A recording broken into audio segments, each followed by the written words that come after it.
Good day, everyone. I am Rita Verana from Group 3, and together with my co-reporters, Ms. Idar and Ms. Camansis.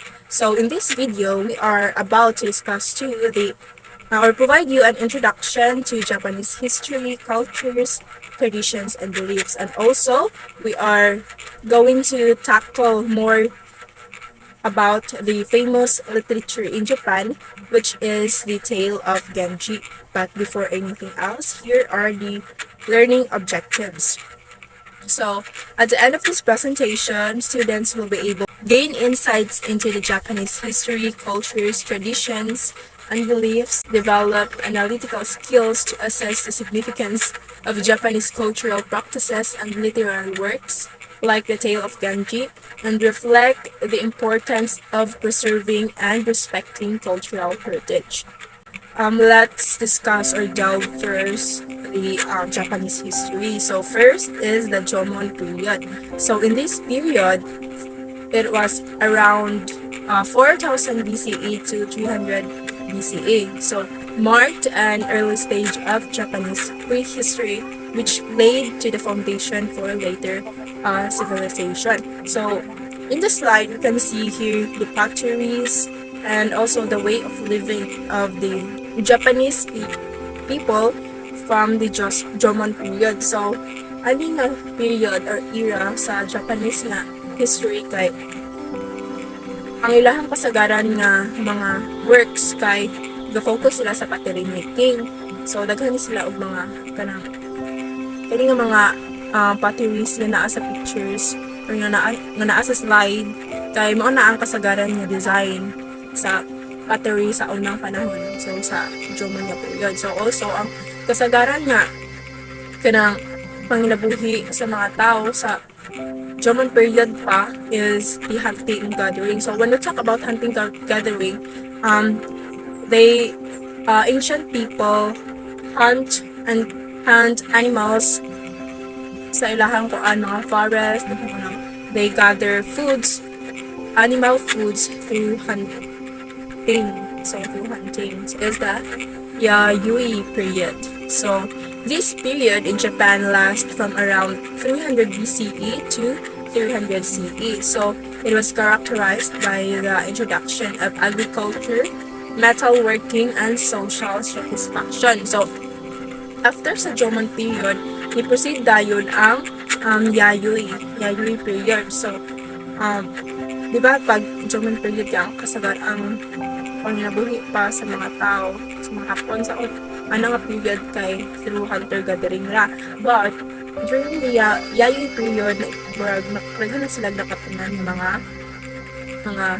mga way of life na para mabuhi sila. So, sino sa ato ang history, maaman dyan na. So, ani siya nga period, fishing na sa kasagaran niya, livelihood, ani nga period. Also, we have the agriculture and metalworking. So, as you can see in the slide, I have provided their pictures for you to fully visualize the way of life during this era. So, you have fishing, agriculture, and metalworking. So, next period or the third period in Japanese history is Kofun period. So, during this period, it was around 250 CE to 538 CE, consolidation of political power, emergence of centralized states, and introduction of Buddhism took place. So, aning period na emerge na ang mga leaders. So, they gained power. Nanay mga power ang mga leaders. Andiyan na si mga kaning kufon nga term, more sila term for burial bitaw. Mga burial nga mga term sa kufon. So, ano kana nga term mo gigamit ani nga period kay dili nga time na kuan bitaw na build ang mga kufon or mga burial nga mga mounds. So also during the Kofun period sad ang Buddhism ang Buddhism na first introduced sa Japan. So as you can see in the slide, I have provided pictures of which symbolize the Buddhism religion. So naa si Buddha. So naa siya nasa budha sa center part. So next period is the Asuka and Nara period. So ani nga period nagsugod na ang imperial rule. So during this period, it was about 538 CE to 794 CE. Significant strides were made towards establishment of a centralized government and adoption of Chinese writing and Confucianism. So during this period, during sa Asuka and Nara period, nanay strong nga government ang na-establish. So ang Japan kay murag kuan nanay sila mga leaders nga mao'y nag-manage sa ilahang country, mao'y nag-govern sa ilahang country. So ang anisad na period, ano na time, ang mga tao or mga Hapon or mga Japanese people start na adapt or use without sa mga Chinese writing. So when we say Chinese writing, so ato itong first na mga kay si Confucius. So of course, kay we talked about Confucius already, naadyo na ang Confucianism. Parang center kay mao na ang Chinese writing, mga apil na ala itong mga written works bitaw ni Confucius. Next period, we have the medieval period. Span from the late 12th century to the late 16th century. So the nation underwent significant political upheaval and social transformation. So as you can see in the slide, we have here a picture. So kay nay laki bitaw din ang kilit. Amo ni kasagaran nga nag-lead ani nga period. So also at the center part of the anang tunga nga picture mao nay mga samurai, which is very prominent siyang ani nga period. So na-establish ang mga samurai warriors. Also, during this period, the nation underwent significant political upheaval. So naay mga changes bitaw sa politics. So here we have the next period, which is the Tokugawa shogunate and the Edo period. So it was around 1603 to 1868. Japan experienced centralized feudal rule that brought a long period of peace, strict social order, fostering economic cultural development. So, ani nga period, ang Japan kay sa ilang government bitaw, natay gitawag nga shogun. So, mao ni siya ang mag-kuan manage or mao ni siya ang mulit ani nga periods ang shogun. So, mao ni shogun sa mga asa tunga bitaw na ang shogun. So ani nga period, due to the shogunate government, they experienced a long period of peace. So also of course also due to the strict social order, ni merge daw ni grow ang ilahang or develop ang ilahang economic status and also ilahang mga cultural practices.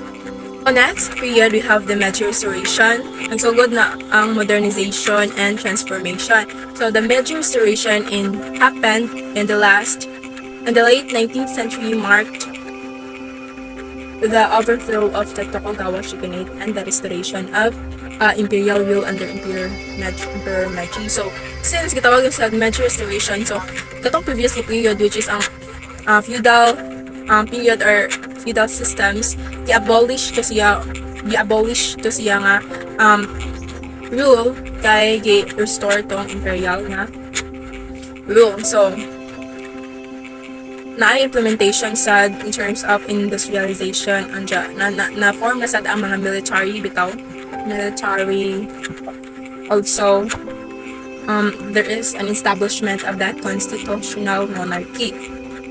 So kanina changes ni transform sa Japan into a modern nation state. So kani nga changes mo ay nagsilbing foundation para ma-change or ma-evolve ang Japan nga country into a modernized nation. Next period, we have the World War II and the post-World War period. So Japan's involvement in World War II and the subsequent post-war period profoundly shaped its history. So the war led to immense destruction and loss of life, but also spurred post-war reconstruction and economic growth.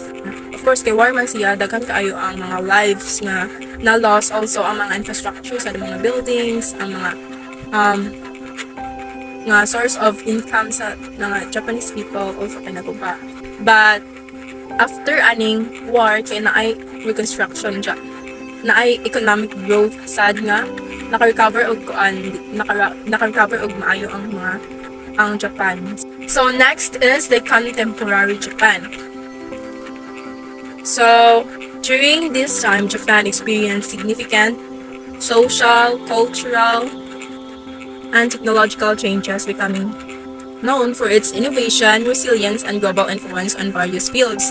So karon, as of karon ni siya contemporary period kay known kayo ang Japan as a rich country. So of course, in terms of technological advancement, kasagaran dyan ang first nga ma-create bitaw or ma-innovate nga mga technologies kay paano gikan siya sa Japan.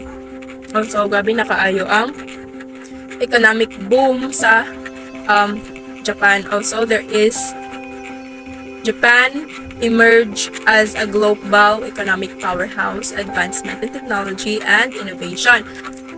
So, grabe kayo ang economic boom aning country. Nahimong powerhouse ang Japan in terms sa influence in other various yung mga aspects. So, that's it. So, I guess that's the end of my report.